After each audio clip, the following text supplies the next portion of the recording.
So tell me about the organization you put together. Okay. This is the exciting part because it's finally a chance to move forward and to help the people that are in a similar situation.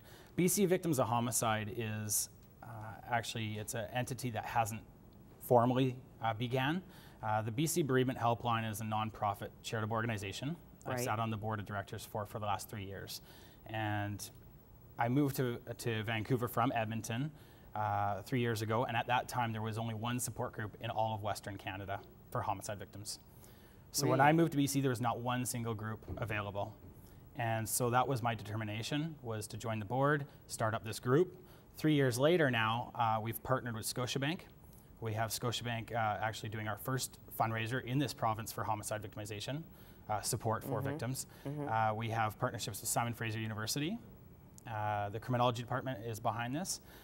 We have other partnerships. There's a number of people stepping forward. We just asked for $150,000 from the Department of Justice, from the Victims Fund, and we're looking to hear from them next week. Right. So, and are you hopeful that will happen? Have you any indication? I am hopeful because the Department of Justice actually just had me speak in Ottawa at National Victims of Crime Awareness Week, and they just invited me for the International Symposium for Victims Issues. So there's a lot of momentum building here, and we really do need that, and we need to solidify this funding because these support groups run on literally, $50,000 a year. And why are they important?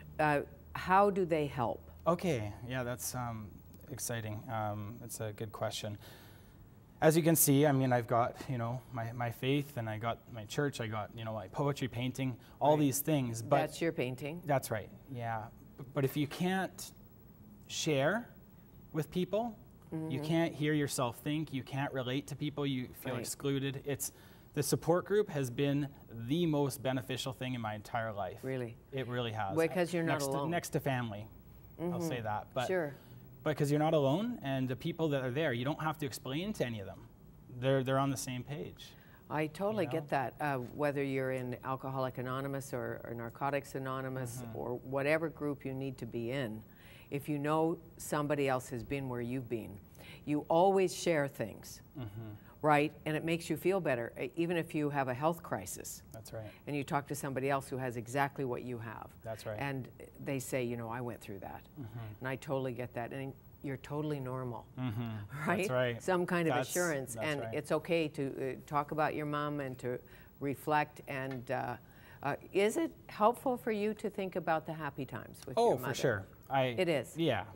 I really enjoy that. Usually I joke around about my mom. I make fun of her.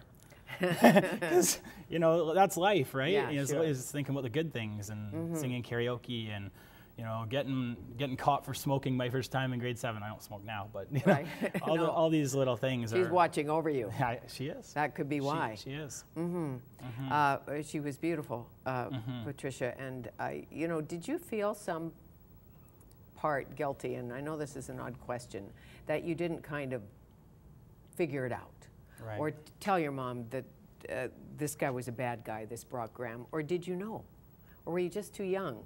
Do you know what I mean? After the fact, and you reflect and you think, gosh, was there something I could have done? That's right. Even at 14. There were some things that I picked up later on that when I look back in hindsight, they're unusual, and they're things that were not healthy about him and the relationship. Your fault. But, I never once have blamed myself.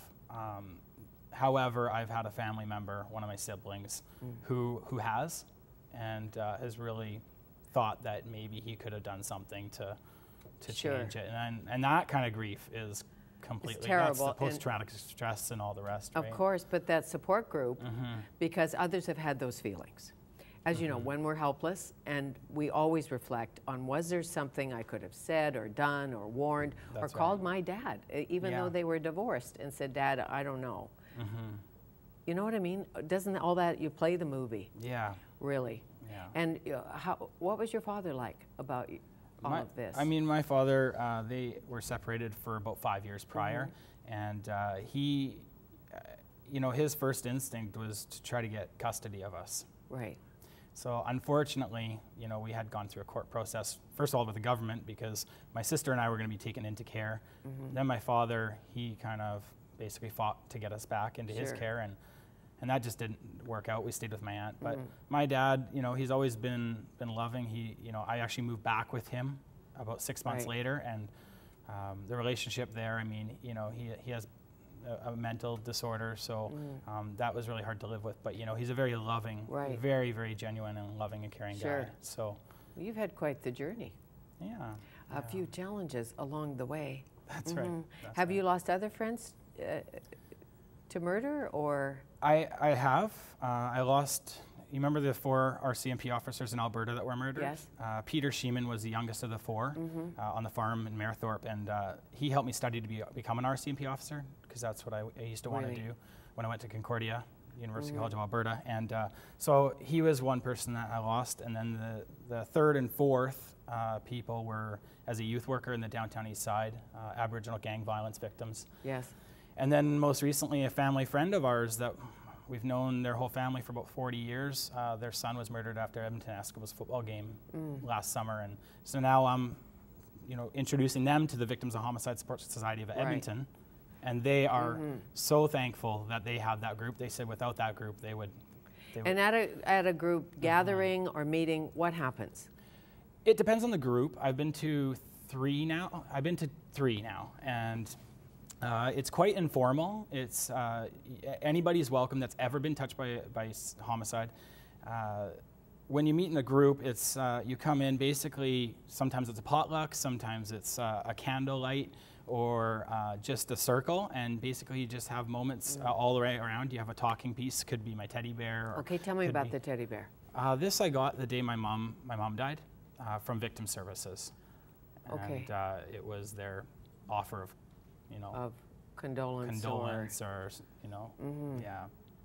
So and that I use in my talks, because, you know, unfortunately this is the one thing that I got from Victim Services, but unfortunately didn't get very much support after the fact. Right. So, and as you said, that is improving. It is. And needs to improve a little bit more. Yeah. That's right. So back to the meetings, the support group. Right. It's because people sometimes are afraid of support groups. You know, they'll think they'll have to talk or stand up and tell their story, but it's enveloping and safe. Yes, very much so. And it's you know, anonymous. It's comfortable. You know, it's fun. It can be fun too. Sure. You know, the group that we have a potluck, and we sometimes have a wine and whatever. But you know, a connection. That's right. So important. It's all about that. Yeah. And the 13th annual Scotiabank Vancouver Half Marathon and 5K will raise money for different charities, but yours for sure. That's right. Okay. Yes. I thank you. Thank you so much. Thank you, Chris Ducharme.